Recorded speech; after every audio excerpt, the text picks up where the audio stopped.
guys, it's M4J here, and welcome back to the M4J network here on OpenTTD.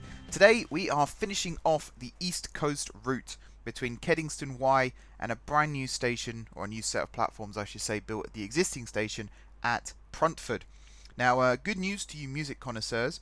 This week's episode will hopefully be the last episode where if I do decide to use music, you'll just hear the Planet Zoo soundtrack again.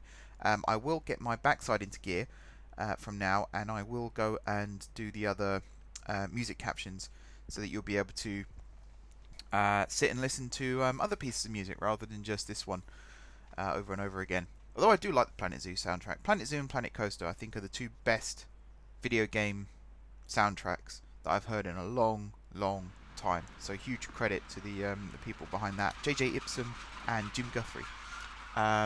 Don't know why I decided to give them a shout out, but there we go. They do deserve it, don't get me wrong. Very good musicians. But yeah, welcome back to the M4J network. So yes, today we're doing the East Coast. Now, because next week is premiere week, so it's the first of the month, first episode of the month. So hopefully there'll also be rail news as well, and the video will get premiered. I am going to set that up as early as possible, like basically after the stream on Thursday. Maybe just edit the video then, do the voiceover, get it queued up and ready to go.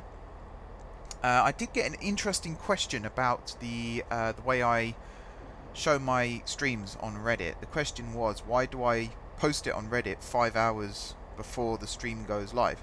And I did answer this in the stream itself, but I'll answer it here as well because I think it's a very valid question.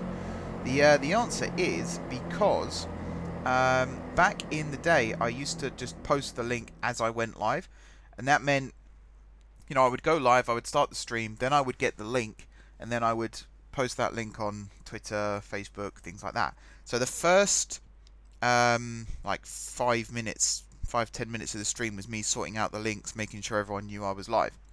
That in itself is quite counterproductive. And it didn't really work. I didn't get that many viewers. So since I've started automating everything, for those of you that don't know, whenever a video goes live, it might take a minute or two for it to process, but I have a service which actually I need to sort that out because that's changing at the end of the month, so I need to go in and make some tweaks to that. But basically, it automatically posts to Twitter, to Facebook, to Reddit, and anywhere else basically I tell it to. So I might start using Instagram. I might explore whether I can use Instagram for that, because I know Instagram is quite popular. It's something I do have but very rarely use, but I've been encouraged to start using it, so I'll look into it. I can't make any promises on that one though. But yeah, with that, it's part of the automated process really. I still have to manually queue it up, but it's a case of as soon as I schedule the stream and as soon as it appears in the Discord server, I go on another app and set up an automated Reddit post on the OpenTTD Reddit community. You know, I will stop doing that if the moderators would want me to stop doing that, but right now it seems to be a working method because it posts as if it was me, so it's not like, you know, a bot suddenly pops up and says, hey, M4J is going to be streaming at this time.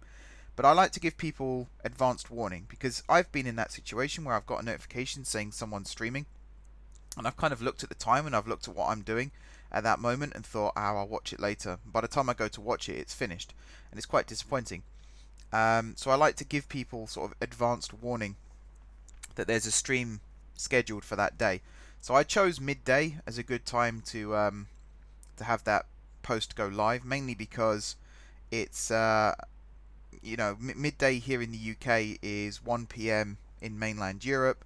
It's also, I mean, it's quite early morning in the US, to be fair, on the West Coast, but on the East Coast it's, you know, early morning, sort of, oh God, what's the time difference? 4 hours, isn't it? So it's 8 AM. Maybe I will do it a little bit later in the day, actually thinking about it. But also, I know I have viewers in the Antipodes, I was going to say. That is right, isn't it? Yeah, Australia and New Zealand. So for them, you know, it's coming up to 9 PM, 9-10 PM. And it's kind of just reminding them that there is a stream going live. I'm not saying people have to stay up through the night to watch it, but it's kind of like in the back of their mind then at that point of, oh yeah, there's a stream, I can check it out.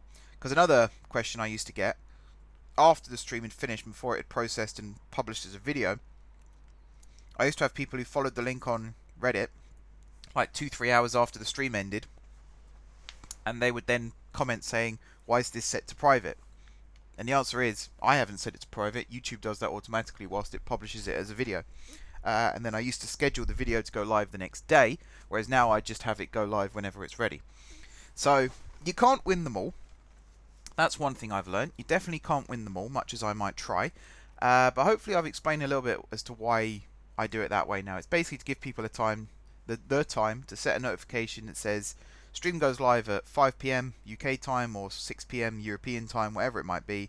Clear your schedule if you want to watch it, basically, which might sound a bit big-headed, but that's basically the reason why I do it. So hopefully that's cleared that up. Now let's talk about what's going on the screen in front of you right now. So this is the East Coast route, as I've said. It's not the main East Coast route. The main East Coast route actually runs from Bar City to Gronnwell. This is kind of the East Coast Mark II route, which runs from Kingston Y down to Pruntford. It's a lesser route between the two. Personally, I think the main flagship route between Bar City and Pruntford is the major route between this part of the country and Pruntford itself, which is the southeast corner of the map. So there will be express services that use this line. I'm not changing that, but they might not be as frequent as the ones through Bar City, because basically Bar City has the Bar City Connect franchise, which is a bit like the Guard City Connect franchise. It runs cross city, and then just like Guard City Express, there will also be Bar City Express that will run from places like Wenningpool, which is right up at the northern extremity of the commuter belt. Although I am considering renaming that as well, because it's not really commuting at that point; it's just travelling. But yeah, it runs from there right the way down through through Bar City Central and down towards Pruntford and Plenborough and places like that. So there will be faster services that will use the South Coast route, which I would argue is slightly more picturesque. I mean, this one's still very pretty, don't get me wrong, but this one kind of deviates in and out a lot as well. You might have already seen we've turned inland and outland again a couple of times. So yeah, it's still a key route. It's still a trunk route. There will still be services that run between Gronnwell and Pruntford via this route, but overall the Bar City route will be the more focused route. Not really sure why I felt the need to explain that. I suppose it's quite important. The network as a whole, there will always be favourite routes to get from A to B. There will always be unfavoured routes to get from A to B.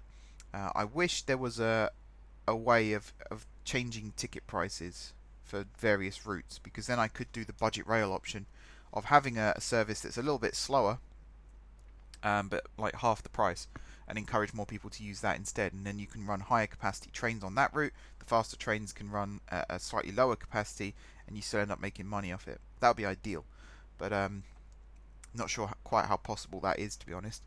Again, the ticket price thing kind of gets in the way, but you never know. There might be a way of doing that. And since I've mentioned Bar City, I had a question yesterday, in fact, last night, about am I going to be including a metro service around Bar City? And the answer technically is yes, but not using rail.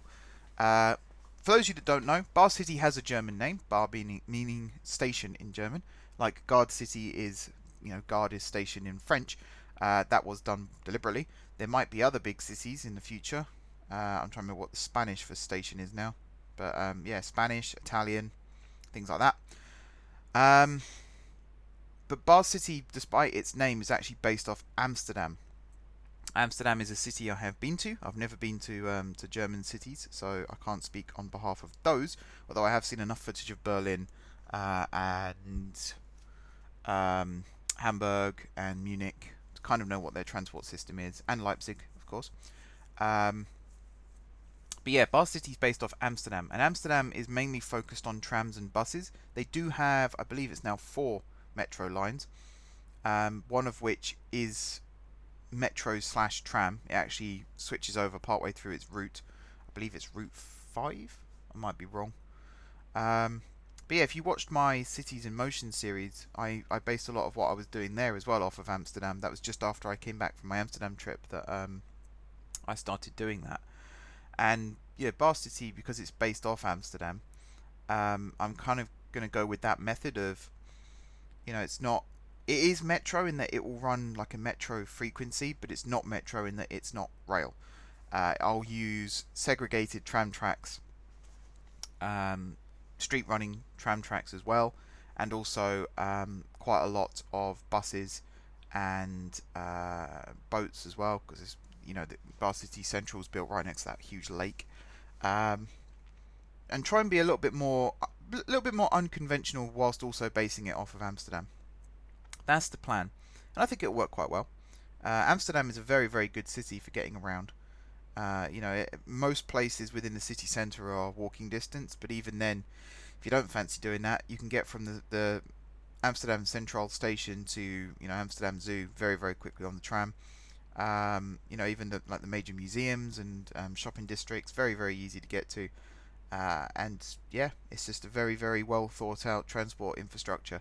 And considering how old the tram network is in Amsterdam, that is quite surprising, because back then it was just kind of build everything and don't care about whether it works or not. Or at least that's how we did things over here. Maybe the Europeans have always been 3 steps ahead of us. I wouldn't be surprised if that was the case. But yeah, that's my answer to that question. I like the suggestion. I have considered, because the idea that was suggested was to build an underwater and an underground railway running from east to west, and I do quite like that idea.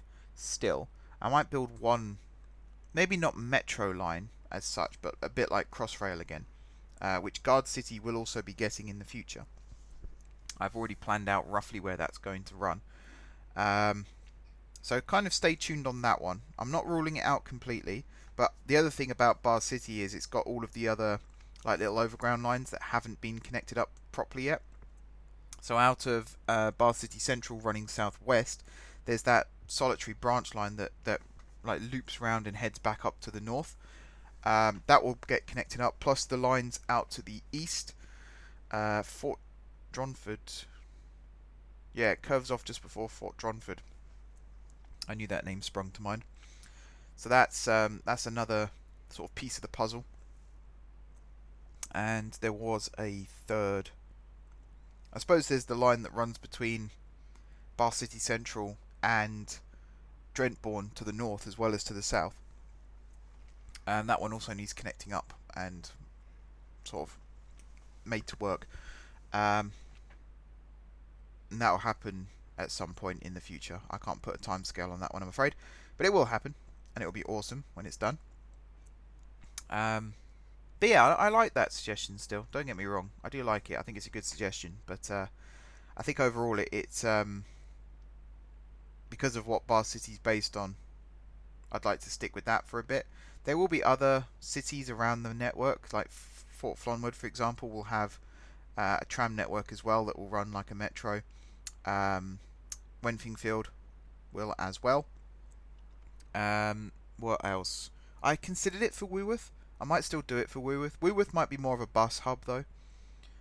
So again, if you want to become a patron and run a bus hub, that will be a good one to take up. That'd be a very good one to take up actually, because Woolworth is pretty damn big. So big metropolitan area, lots of towns around it as well.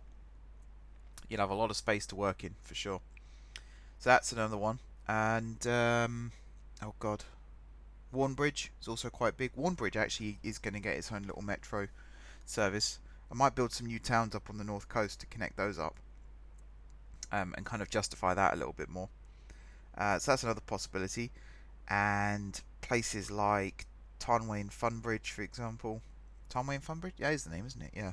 Where the Network Central meets the Grand Central. There's lots of sort of big metropolitan areas outside of the 2 major cities where there's plenty of room for people to come in and build their own metros if they wanted to, if they're franchise holders, of course. And again, like I talk about the rail franchises and things like that. Small franchise holders, which I believe is the $5 tier, it might be the 10. I am, as I said before, changing my tier brackets. Basically, all of the rewards are going to be shifted downwards one. So if you're currently a, let's say, intermediate, you'll end up getting the rewards from intermediate plus, which is the next tier up. Just because I do still want to reward my current patrons, and I know we're in troubling times right now, so not everyone can go for the higher tiers. And I don't want to say to someone, you can't do this because you didn't give me enough money, because that doesn't sound very fair, does it? So I will come up with some new ideas for the top tier to add to what's already there, but everyone else will kind of get like a free upgrade, as it were. But yeah, one of the small franchises could well be like the Warnbridge Metro, which is part of the North Coast Metro area. So there's also, I can't remember the names of the other stations, but there is that other North Coast Metro that I had running for a while. That will become part of it as well, because they're technically, they're in scale terms, they're probably hundreds of miles apart, but kind of fall under the same operation bracket. And it, again, depending on what people want, of course, because it's personal choice. If you want like it's just a small branch line, you can have one of them. If you want more than one small branch line, you can have all of them. It's entirely at your discretion. But little things like that, I'll add more of those across the network in the future. And actually, this stream was meant to include the planning out of a heritage railway, which was an idea, I think, from George Marshall. I think that's, yeah, pretty sure that's right. And I never got around to it on Thursday, sadly. But there will be a station somewhere on this East Coast route that will connect up to a heritage railway that will run somewhere along the East Coast, maybe right along the coast, maybe partially along the coast, and then it will turn inland. Haven't decided yet, but I do like that idea a lot. Heritage railways is something that I'm very, very passionate about. I think I've said that before. And I definitely want to include those along the network as much as possible as well. So, for example, we have the Blue Lagoon Railway, which, again, I don't really feature that much. It's kind of hidden away. It's also very, very expensive to run because of how I've got base costs set up at the moment. So I will be changing that. I know I asked last week about would you guys be happy for me to change the source code of BR Trains in order to make the Mark 1 carriages more affordable. And the only response I got was they were happy for me to do that. However, I think because a lot of people might download the M4J network add-on of BR Trains just for the livery, they might not want me to change other things, so I don't think I'm going to change anything. I think what I'm going to do is go into my base costs and change that instead. I think that will work a lot better. So I will change that between now and sometime in the future. I might even do it straight after this, who knows. But yeah, that to me sounds like the better option, just to go in and change the base costs so that Steam doesn't cost as much as before. I think at the moment I have it set to an eighth of the original price, but to put that in comparison, I have electric set to 1/32. So quite a gulf in pricing, and that's why the Mark 1s are so bloody expensive. And actually this is where I keep thinking I have a bug with my economy, because when I played on the Joker patch, I had to do that. I had to change the costs. And as you can see now, even though I've switched to JGR, it still costs an arm and a leg to actually have that running. So I'm not sure why that is, because from what I can tell with the BR Trains code, everything is perfectly affordable. And I mean, I suppose because I have my trains sitting around quite a lot as well, probably adds to the expense. But I don't know. Most of the time, they are earning money. I did have the game open, but I had to restart my PC, so I don't have the numbers in front of me right now. But some of the GWR trains make a lot of money during the day. In fact, we mentioned this on the stream. It went from like losing 5 million to gaining 14 million in the space of a couple of in-game hours, which is crazy. I wish there was a way that I could just scrap the date way of measuring profit and just did it by day. So at the moment, you'll see in the bottom bar on the left-hand side, I've got the time, which is the time of day in inverted commas, and then I've also got a date and a year. And profit and loss is still measured by year, but one in-game day now, the way I've got it set up, is like 6 years or something. I don't know. I've not actually looked, to be honest. It might be more or less than that. I don't actually know. But it kind of winds me up a little bit that it works like that, because I don't like the way that it works like that.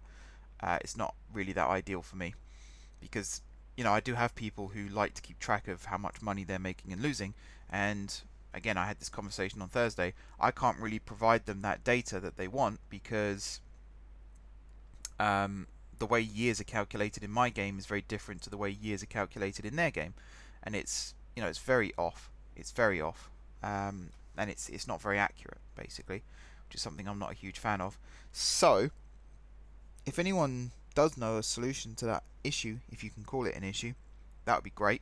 I'd appreciate that. But it's a real reason why I've had this question a lot in the past about profit and loss and things like that, and I just don't really like to talk about it because in the past I've had massive losses, and people are very quick to jump on that and criticize me for it, which I don't think is particularly fair, because I've mentioned this before as well. When I started playing City Skylines again, I was looking for like advice on how to do certain things, and everyone on Reddit, I never asked the question myself, but I saw other people asking the question, and the answer was always watch such and such's videos. They'll tell you how to play the game. And I kind of took exception to that and thought, I don't want to be told how to be creative. I don't want to be told how to play the game. I'm just looking for tips like how to use Move It, for example, which is a mod in Skylines for those who don't know.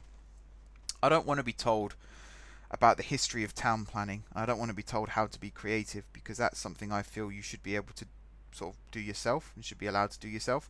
Make your own mistakes, as it were. And it's the same with OpenTTD, you know. I was looking at passenger prices at this point. Passengers are worth less money than engineering. Was it engineering? No, building materials and wood, I think, were the two cargoes. Make of that what you will. But yeah, when I do my sort of tutorial type videos, I did a signaling tutorial one, and I did a speed limit one with waypoints, and I always start it off by saying, this is how I do it. You know, this is not necessarily the best way of doing it, it's not necessarily the right way of doing it, this is just how I do it, and it's up to you then whether you want to follow that advice or whether you want to go your own way. I hate it when people title videos, this is how you should play the game, because there's no right or wrong way of playing any game where you can be creative. You might not make money, you might fail the game in that respect, but you haven't played the game badly in terms of how it was designed to be played. You know, if you're using hacks and cheats and things like that, then maybe there's a question mark there, but besides that, I really don't care how other people play the game. I care about how I play the game. But as part of how I play the game, I mean, even on Thursday I had someone come in and ask about how much money the company has, and yeah, I used the cheat menu to give myself some extra money, but I did that because the Joker patch had a bug with inflation, so I was losing trillions of pounds every year whilst desperately trying to make money from my trains. And at the time I didn't have many trains running. Now I've got a lot more trains running, maybe it wouldn't be an issue. But I gave myself a load of money so I could leave the game running overnight and test out timetables. Now I've switched to JGR, I've got scheduled dispatch, so that's less of an issue anyway. Plus I never put the money back into the cheat menu, I kept it.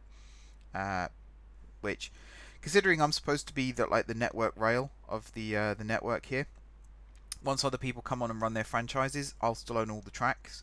I'll build all the tracks, all the other infrastructure. Probably won't make much money from running my own trains once the map's fully populated with other people. So I think it's a little bit fair that I'd be allowed to have a little bit more money, considering I'm supposed to be government backed, as it were. But to each their own.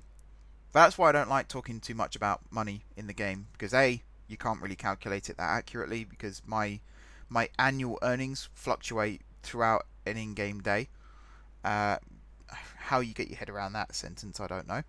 B, people are very quick to criticize if I lose too much money. I actually had someone comment on my Discord telling me exactly how much money I was losing every year, and then couldn't understand why I didn't want to know that information and why I was particularly upset with them.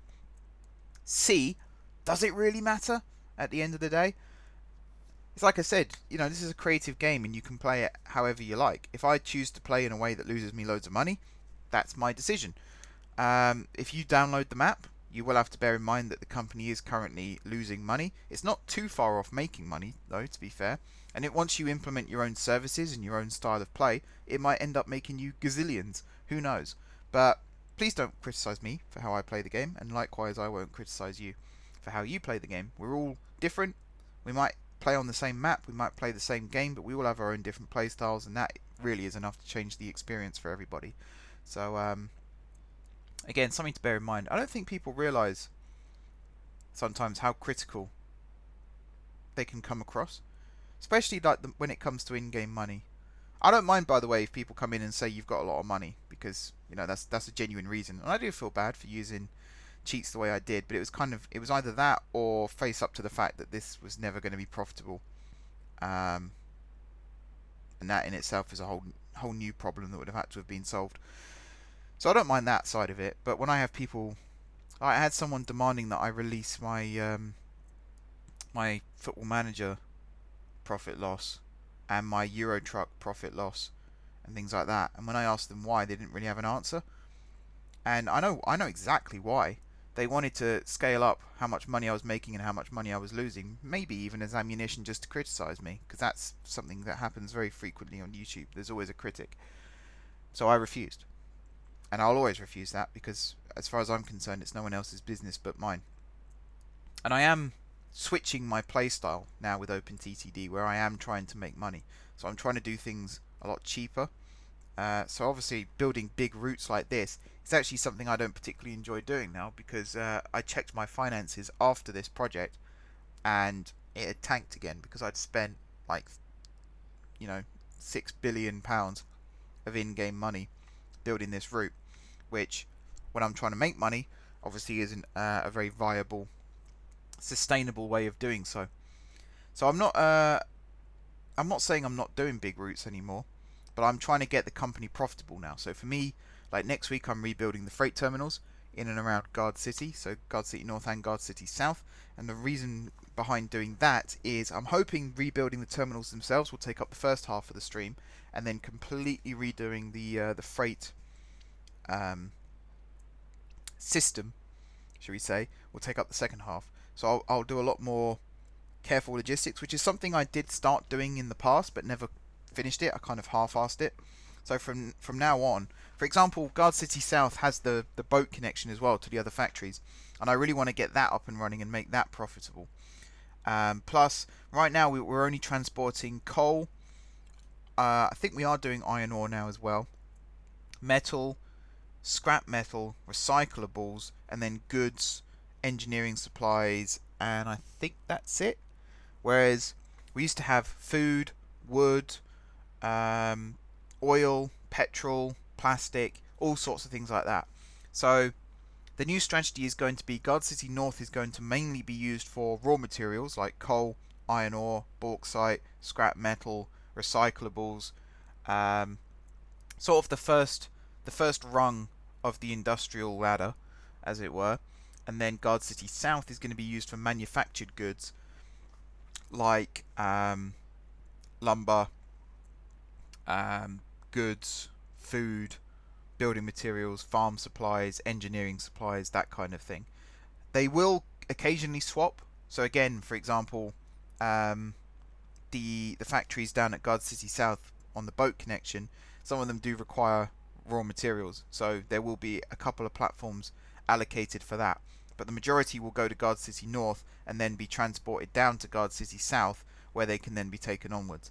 And likewise, I will start running barges between North and South in order to do that. I might even run a couple of trains, like utility trains that carry a bit of everything between North and South, just to take care of that kind of stuff. But the Guard City freight loops will also then be brought into use a lot more, with a lot more trains doing that kind of journey. Plus, then Lanning Way Industrial Park, which is Industrial Estate, sorry, which is out on the Guard City Great Eastern Line. That will be sort of the main hub for furniture and I think bricks and stuff, like building materials are made out there. Sindwood Industrial Park, which is up in the north near Honningville, that's also a hub for coal and iron ore to be made into metal. I think there's also furniture factories and stuff there too. And I'm basically going to have a look at all the industrial sections that we've already got set up and what kind of things they demand. And then I'm going to connect up a whole logistics supply chain to that. Plus I'm going to try and get food back onto the network as well, because that's a high earner when you get that working. I'm just going to have a complete overhaul of the freight system, because that's been a long time coming now. So yeah, looking forward to that on Thursday. But for now, guys, that pretty much does it for this episode. I don't think I will put music in this episode, because I think you guys are bored of the Planet Zoo soundtrack. I will get on and do the new... I won't even do the Planet Coaster one next. I'll do some of the other ones next, so there's a little bit of variety.